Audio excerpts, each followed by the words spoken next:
After confronting my father and starting the process of divorce, I found myself ensnared in a tangled web of confusion, hurt, and betrayal. My estranged wife and her new partner were completely unaware of the emotional storm brewing within me.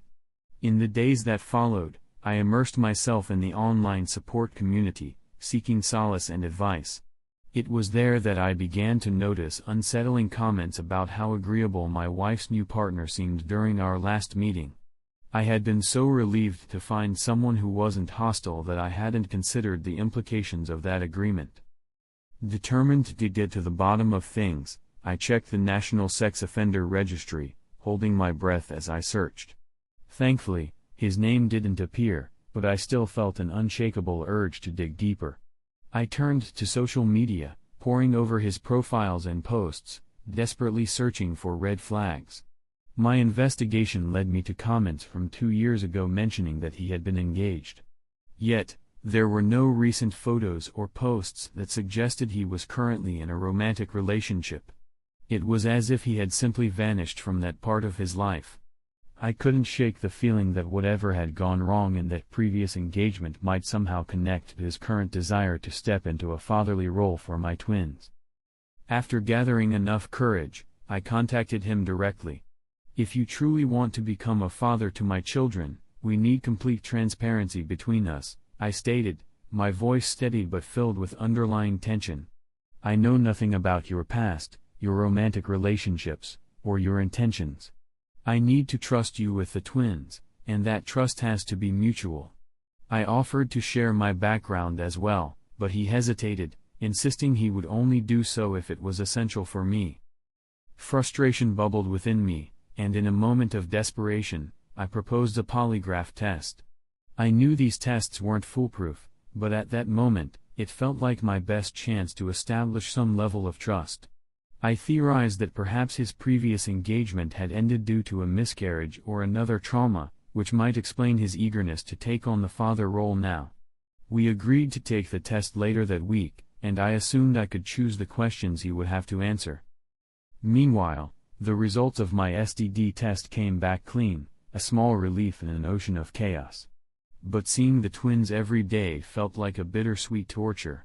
Each time they called me Dad, it pierced my heart. Holding them felt like embracing my own guilt, and I was determined to navigate this new territory without losing my grip on reality. In a bid for self-preservation, I began recording all our interactions, hoping to protect myself in case my soon-to-be ex tried to twist the narrative. I already had a collection of recordings that might not cast her in the best light, but I didn't care. I needed to shield myself from her potential manipulation. As if things couldn't get worse, I underwent a paternity test. When the results came back, they confirmed my worst fears. I was not their biological father.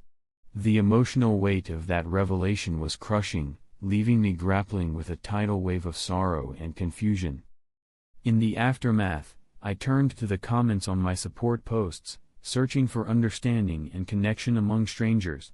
One comment struck me deeply: "I'm so sorry you're in this situation." I read about a man who raised 2 daughters only to discover he wasn't the biological father of the youngest. While it's tragic, one day you'll find a relationship where you can truly be yourself. Your soon-to-be ex is a train wreck, but she has to live with her deceit. Another comment offered a stark reminder: when you came home and found the kids crying and alone, that was the moment to get the police involved. That's child abuse, plain and simple. Their words resonated with me. I may not have been their biological dad, but I had been their father in every meaningful way. It was a painful realization, but it also illuminated a path forward. Despite the chaos and heartache, I clung to the hope that, somehow, someday, I would find a way to heal and rebuild my life. As I processed my emotions, I knew I had to confront my feelings head-on. I started journaling, pouring my heart onto the pages.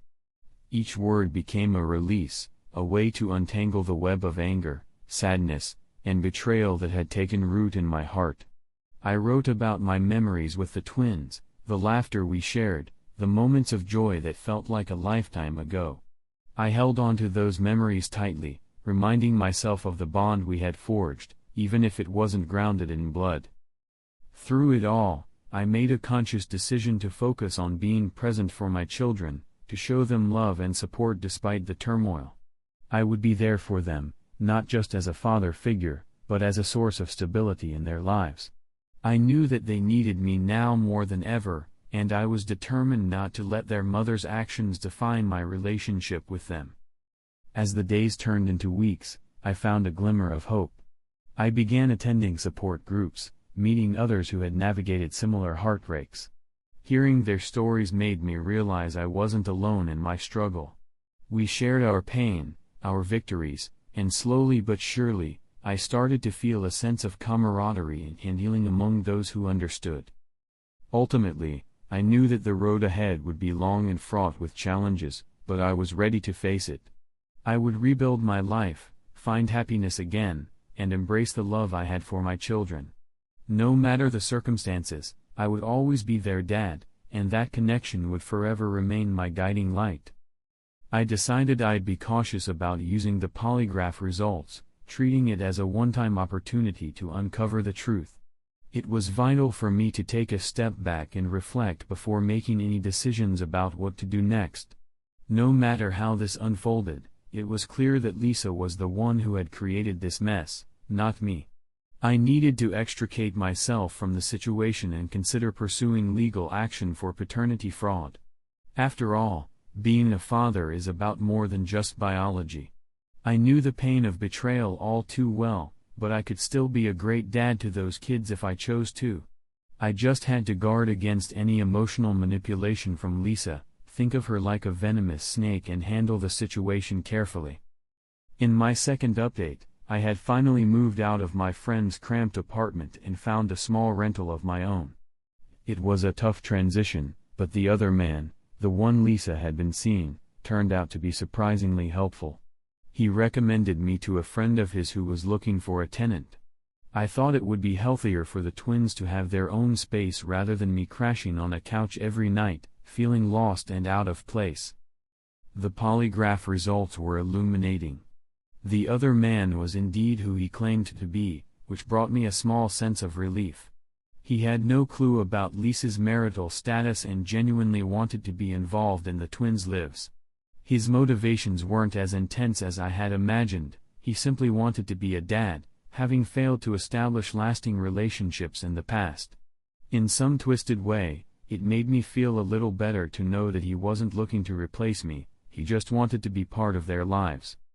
Meanwhile, I heard from Lisa's sister that she had checked into a rehab center to begin her recovery. This would at least make serving her divorce papers simpler, as she would be in a controlled environment. However, a darker cloud hung over me. The twins had overheard the truth about their parentage while they were with their mother. I could sense their behavior changing since I took them in. They clung to me more tightly than ever, asking anxious questions like if they were adopted or whether I would leave them too. It was heartbreaking to see them grappling with such weighty thoughts. They would ask me questions, then dash away after hearing my answers, only to return wanting to curl up on my lap or play video games with me. I tried to engage them in conversations about their feelings, but every time I did, they would shut down, retreating into silence.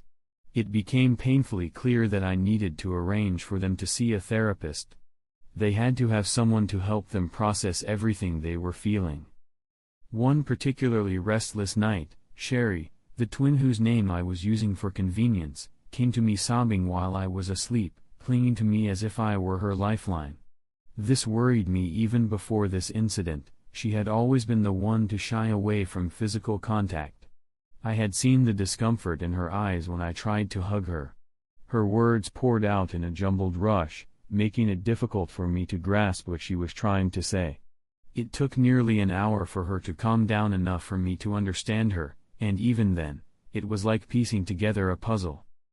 From what I could gather, none of this was concrete, but a lot came from my observations and the bits of information I could extract from her disjointed statements.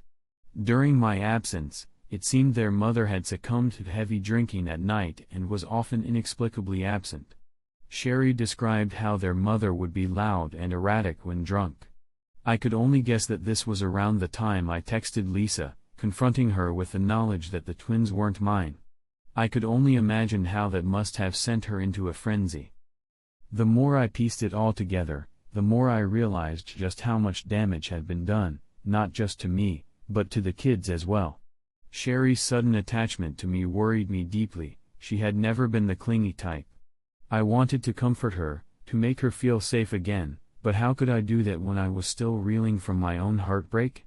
It was a complicated situation, and I knew I had to tread carefully as I figured out the best way to protect them and myself moving forward. As the days turned into weeks, I worked hard to create a stable environment for the twins. I set up their rooms with toys and decorations, attempting to make them feel at home. Every evening, I'd gather them for dinner, trying to keep our routine as normal as possible. But their anxiety was palpable. I noticed how they exchanged worried glances, how their laughter didn't quite reach their eyes. They were trying so hard to adapt, yet the weight of the situation loomed over us like a storm cloud. I could only imagine the turmoil they were experiencing. They were so young, yet they had been thrust into a world of uncertainty and pain. It broke my heart, and the guilt settled in like a lead weight. I thought about all the moments I had missed with them, all the ways I wished I could shield them from their mother's choices. Yet, I also knew I had to find a way to move forward, for their sake and for my own sanity. As the weekend approached, I scheduled the first therapy session for the twins. I hoped it would help them articulate their feelings in a safe space. I wanted to ensure they felt heard and validated, even if I couldn't completely shield them from the chaos surrounding us. The thought of them sitting in a therapist's office made me anxious, but I knew it was necessary. That Friday evening, I was a bundle of nerves. I had spent the day trying to act normal, but the weight of my thoughts made it hard to focus. As I prepared dinner, I heard Sherry and her sister, the other twin, giggling in the living room. It was a sound I cherished, even if it was tinged with sadness. I called them in for dinner, and we sat together, enjoying the simple meal I had made. I watched as they exchanged stories, trying to keep the mood light, even though I could feel the tension lingering just beneath the surface. After dinner, we settled on the couch for a movie night. I wanted to create a space where they could feel safe and loved, even amidst the uncertainty. I wrapped an arm around each of them, pulling them close. For a moment, everything felt normal. But in the back of my mind, I knew that I couldn't escape the reality of our situation forever. I had decisions to make, and soon. The twins drifted off to sleep, their little heads resting against my shoulders. As I carried them to bed, I couldn't shake the feeling that I was on the precipice of a life-altering decision. I had to confront Lisa, and soon. The time had come for a conversation that would shape our futures. No matter how painful it would be, I knew I had to stand firm for the sake of the children and for my own peace of mind. Sherry looked at me with concern in her eyes.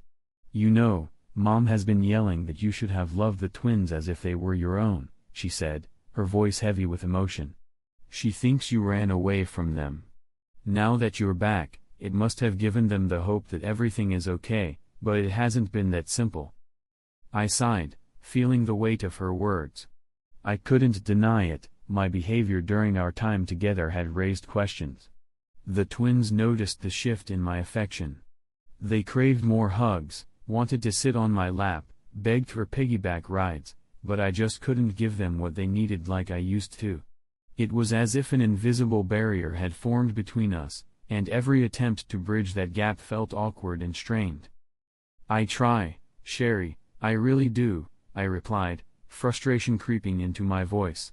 "But I can't shake the feeling that I shouldn't be doing those things anymore. It feels wrong, like I'm crossing a line."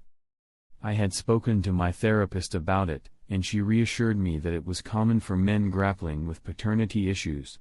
"It's a journey, and only time will tell what you can and can't do," she said, her voice soothing. But time seemed to slip through my fingers like sand, and my original plan to slowly break the news to the twins with a professional guiding us was now in shambles. Instead, I was left scrambling to pick up the pieces. The twins had their first in-person therapy session just 3 days ago, following 2 online sessions prior. So far, the issue of my not being their biological father hadn't come up. Our focus had been on their feelings, what they witnessed, how those experiences affected them. I wished I could share more details, but it felt overwhelming. It would take too long to unravel the complexities of this situation. It was hard to believe that a month had passed since I discovered the truth, and yet so much had unfolded in that brief span. I had divorce papers ready for a week, but a cloud of uncertainty hung over me. I needed to decide whether I would still be financially responsible for the twins or if that burden would shift to their biological parents. If I opted out, I would have to petition to have my name removed from the birth certificate, which would automatically forfeit any chance of custody. I felt a tug at my heart as I wrestled with the reality of my desires. I wanted a family of my own, children who shared my blood, and the ability to fully support them without the shadow of child support payments looming over me. It felt like an impossible choice, damned if I did, damned if I didn't. I faced the prospect of sacrificing the chance to have children of my own or letting go of the twins I had raised and loved for 8 years. With each passing second, the pressure felt more suffocating. It was like a noose tightening around my neck, each moment amplifying the sense of urgency I felt to make a decision. I glanced at the top comments on my recent post, and a few seemed naive to the gravity of my situation. "You're right to not want to pay child support," one user noted. "Trust me, most women aren't looking to get involved with a man who's paying for 2 kids that aren't his." That struck a chord with me. On top of the child support, I would also be dealing with alimony to an ex-wife who had deceived me about the paternity of those kids. "I need to do whatever it takes to get her completely out of my life," I muttered, almost to myself. "My desire to have biological children is legitimate. I have to make that dream a reality." I realized then that my soon-to-be ex-wife would never co-parent amicably with me. If I held on to any illusions of obtaining custody, I was deluding myself. She was already laying the groundwork for the biological dad to step into that father role, and once that happened, I knew she would make my life miserable. The silver lining, though, was the unexpected collaboration with the biological dad. We had been communicating, and I appreciated how seriously he took my concerns. "We need to work together," I thought. "He'll need my support, and I'll need his." I contemplated the idea of having my lawyer represent him, realizing how crucial that partnership could be as we navigated this complicated web. I knew I had to stay focused, not just for my own sake, but for the twins I had cared for. The thought of losing them felt like a punch to the gut, but I also felt the urge to build my own future. Each choice loomed large before me, and the stakes had never felt higher. As I stood at this crossroads, I could feel the heaviness of my decisions weighing on my shoulders. I needed to chart a course that honored the love I had for the twins while still seeking the life I envisioned for myself. It was a delicate balance, one that would require every ounce of strength and resolve I possessed. And though the road ahead seemed daunting, I knew I had to face it head-on, ready to fight for both my future and the memories I cherished with the twins. The pain of separation would be intense, but I had to remind myself to think with my head, not my heart. My life had changed irrevocably in just 6 months, and I couldn't afford to get swept up in emotions. The girls needed stability, and their foundation was already shaky. I had to legally secure custody, otherwise, the courts could hit me with outrageous child support and alimony payments that would go straight to my wife, despite her being the one at fault. I could already picture her using my hard-earned money to fund her new life while trashing my name to our daughters. The smart move was to sever all legal ties as much as possible. I wanted to help the other man, let's call him Biodad, establish a relationship with the twins. That way, I could move forward with my life while still keeping an eye on how they were doing. If their mother spoke poorly of me, at least Biodad would be there to set the record straight and ensure they heard the truth. As I pondered my next steps, I couldn't shake the gravity of my situation. I wanted my daughters to grow up feeling secure and loved, without the shadows of betrayal looming over them. With every decision, I felt the weight of my responsibility. It wasn't just about me anymore, it was about their future. Then came the moment I had been both dreading and preparing for. I decided to share my final update, knowing it might be my last post for a while. First, I had to express my gratitude for all the support and advice I'd received. You all saved me in ways I can't even articulate. I apologized for not posting sooner. My therapist recommended I avoid outside influences so I could focus on my own feelings and opinions. I followed that advice, and it had been a journey of self-discovery. About 8 days after my last update, my soon-to-be ex-wife, STBXW, left the rehab center earlier than her caretaker suggested. I had the divorce papers ready and served them while she and her sister were at my old home. When she called me, her voice trembled as she pleaded with me not to go through with it, claiming it would tear our family apart. I wish I could say I responded calmly and rationally, but that would be a lie. I felt like a volcano erupting, spewing out all the resentment that had built up over the months. I unleashed a torrent of anger, telling her that the family had already been torn apart long before this moment, that she was a disgrace who couldn't even love her own kids properly. The words poured out of me like a river of hurt, and I could sense the shock and disbelief in her silence. It felt good to finally voice my pain, but a part of me also felt guilty for the harshness of my words. Luckily, I wasn't at my apartment during that call. The twins were spared from seeing me lose control like that. The STBXW got the message loud and clear. I was serious about the divorce. Suddenly, she switched tactics and sent me threatening messages, saying she'd take every penny I had. I started documenting every conversation and message before blocking her, making it clear I would only communicate through my attorney. Strangely, she hadn't mentioned the twins at all in our exchanges, and that hurt more than I expected. By January 16th, I noted that the deadline for her response was fast approaching, and she still hadn't taken any legal action.